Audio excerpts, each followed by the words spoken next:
बाळापूर तालुक्यातील धनेगाव येथे गेल्या आठवड्यात झालेल्या पावसामुळे गावातील पिण्याच्या पाण्यात क्षारयुक्त पाणी मिसळल्याने गावातील अनेक नागरिकांना पोटदुखी, ताप, खोकला तसेच अतिसाराची लक्षणे दिसू लागली। त्यामुळे नागरिकांनी वाडेगाव प्राथमिक आरोग्य केंद्राशी संपर्क साधला। प्राथमिक आरोग्य केंद्रातील वैद्यकीय पथकाने तात्काळ गावात जाऊन रुग्णांची तपासणी केली, तसेच पिण्याच्या पाण्याचे नमुने घेऊन चाचणीसाठी जिल्ह्यात पाठवले। गावात सर्वेक्षण चालू असताना रुग्णसंख्या मोठ्या प्रमाणात वाढल्याचे दिसून आले। या पार्श्वभूमीवर प्राथमिक आरोग्य केंद्राचे वैद्यकीय अधिकारी डॉक्टर सोहेल खान यांनी तालुका वैद्यकीय अधिकारी डॉक्टर विजय जाधव यांच्याशी संपर्क साधला। त्यानंतर जाधव यांनी धनेगावला भेट देऊन रुग्णांची तपासणी केली व गंभीर रुग्णांना वाडेगाव प्राथमिक आरोग्य केंद्रात दाखल केले।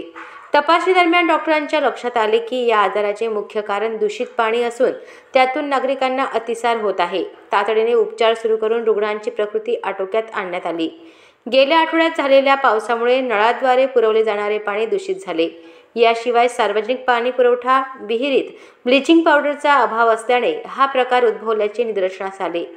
महाराष्ट्र शासनाच्या मुख्यमंत्री पंचायत राज योजनेत पिण्याच्या पाण्याची नियमित चाचणी करून सुरक्षित पाणी पुरवठा करणे हा मुख्य उद्देश असतानाही धनेगाव ग्रामपंचायतीने या निर्णयाकडे दुर्लक्ष केल्याचा आरोप ग्रामस्थांनी केला आहे। बाळापूर प्रतिनिधी चंदन जंजाळ, अजिंक्य भारत न्यूज, अकोला। किती जण बिमार पडलेले आहे? काय काय त्रास आहे? त्रास आहे, पोट गळगळ करतात, संडास, चक्कर येतात, चक्कर येतात। हो का? पाण्यामुळे झाला आम्हाला असं सर साहेब, पाण्यामुळे व्हायला येईल। कोण कोण बिमार पडलेले आहे? अर्ध गाव बिमार पडेल आहे। एक गाडी तर मग फुल भरून नेली।